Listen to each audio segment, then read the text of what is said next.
Ever done the breaker box roulette? You're trying to install a smart switch. Is it off yet? How about now? You flip another one.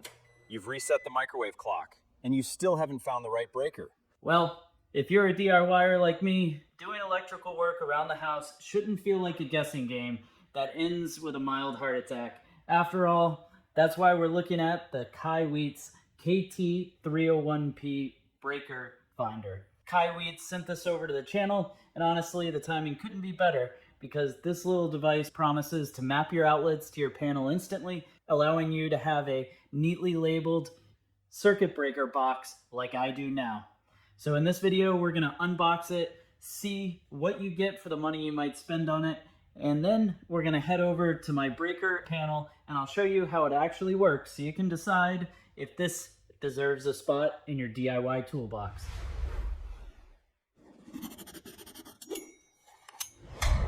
All right, let's see what KAIWEETS is giving us here. Now in the box, I've got it open and oh nice. It's coming in this little package. This is gonna be nice to have in your toolbox or in your tool area.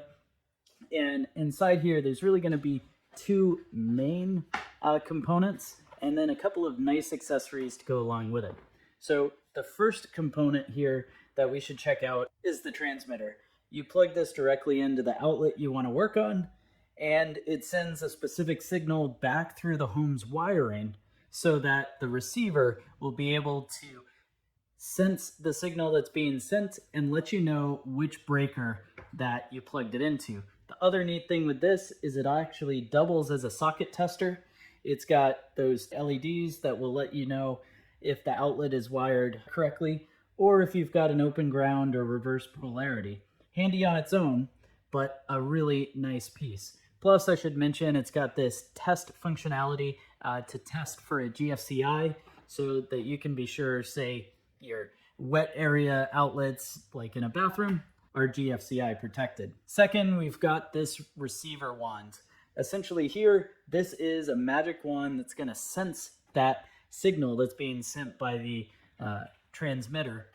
And you take this to wherever your breaker panel is, say in your basement, your garage, what have you, and it's gonna listen for that specific signal and let you know when you found the right breaker so you can just turn it off. I should also mention, because this is the complete kit, it's gonna come with a screw-in adapter for where a light bulb would go, plus the adapter to be able to do the 3-prong, and this will allow you to screw this into a light socket and find the breaker that's on. Additionally, when we go into here, we're gonna see a few other things.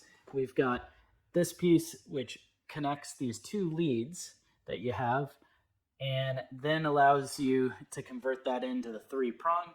And basically what that's gonna do is if you have wiring that's not yet connected to something, well, you can use this to find the breaker as well as it's coming with name brand batteries, which honestly is quite a surprise to me because typically with something like this, you're getting an off-brand battery, but always nice to see some Duracell batteries. All right, so we've got this powered on, and now we can slide it into the outlet. Basically, when I slide it in, a couple of things are gonna come up. First off, it's gonna show green, which means this has been wired correctly. Nice to see. We also have this red light that would come on if there was a fault. But if we look further into it, really neatly, is it's also reading what our line voltage is, which is hovering right around 117. And this means that everything on that outlet is working properly, but I need to find where this breaker is. And initially this panel was much messier than it is now, but when I went ahead and upgraded to 100 amp service recently, what I did while I was at it was going ahead and putting names for each of these breakers. Now that's going to make life way easier now, but you needed a tool like this to get it done, or you would have had a ton of that breaker roulette I was talking about earlier. But so if you run the circuit receiver up, you'll notice all of those are going to be green. And if I do it, say, on the other side, all these are staying green as well. Oh, it's getting red. There we go. So we're on the office lights. Now, some of this is going to have a little bit of noise in there because effectively behind this panel, we've got wiring that's covering, but that's why you have on the top, you see the little black bar on the left-hand side.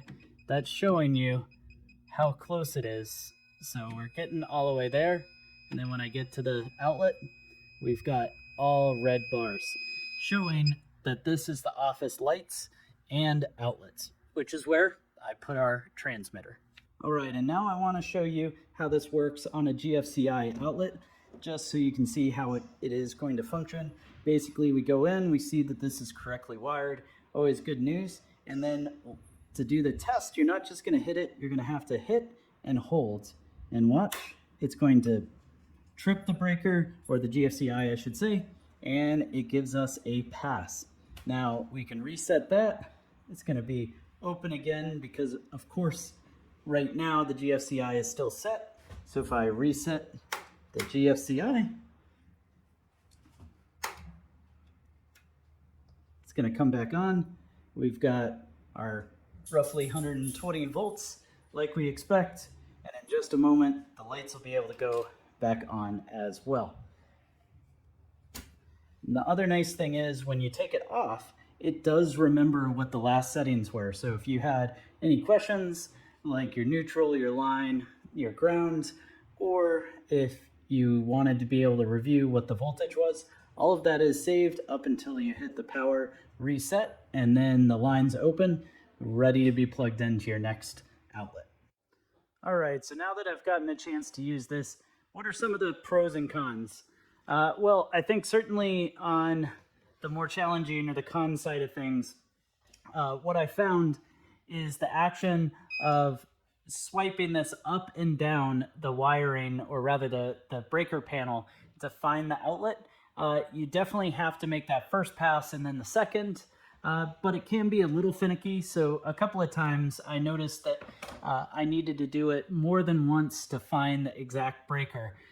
However, that did allow me to get my whole panel now labeled and pretty well set up.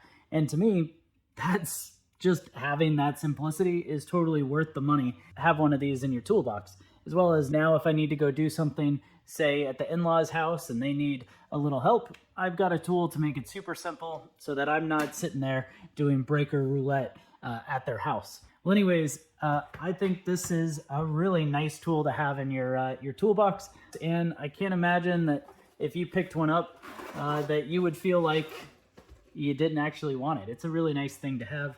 So in case you want to check this out, go ahead, use my link down in the description below. It helps out the channel. Gotta love those affiliate links, but it allows me to do projects and show you tools like this KAIWEETS KT301P circuit breaker finder.